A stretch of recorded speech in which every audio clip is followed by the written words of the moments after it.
आज सकाळीच आम्ही दोघंजणं निघालो आहे शॉपिंगला आणि शॉपिंग करायच्या आधी मस्त पेटपूजा करून घेतलेली आहे. इथे मी घेतलेत फ्रेश फ्लावर्स बिकॉज आपल्याला आज एक एंगेजमेंट केक बनवायचा आहे, तोही 3-4 किलोचा.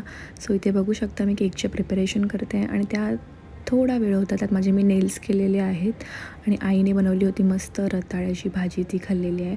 आणि मी केक प्रिपरेशन चालू करते. हे खूप सॅटिस्फाईंग आहे. जेव्हा पण मी घरी असते हे रेकॉर्ड करते आणि सगळ्यांना ते बघायला खूप छान वाटतं. सो इथे आपला केक रेडी झाला आहे. त्यानंतर क्लीन केला आहे मी हा मेस आणि आता मी बनवते आहे मेहंदी पेस्ट बिकॉज उद्या आपल्याला ब्राईड आहे आणि ब्रायडल मेहंदीसाठी मी ही प्रिपरेशन्स करते. सो दादाला खूप भूक लागलेली आणि मी ते त्याच्यासाठी बनवली आहे मस्त मसाला मॅगी आणि चहा. ते झाल्यानंतर होता आपला नेल आर्टचा क्लास, तोही खूप छान झालेला आहे. तुम्ही बघू शकता किती छान त्यांनी काम केलेलं आहे. आणि आता मी भेटायला चालली आहे माझ्या स्पेशल वन्सना आणि त्यांच्यासोबत टाईम स्पेंड केला आहे. त्यानंतर घरी आले आणि जी मेहंदी आपण भिजवायला ठेवली आहे तिची पेस्ट रेडी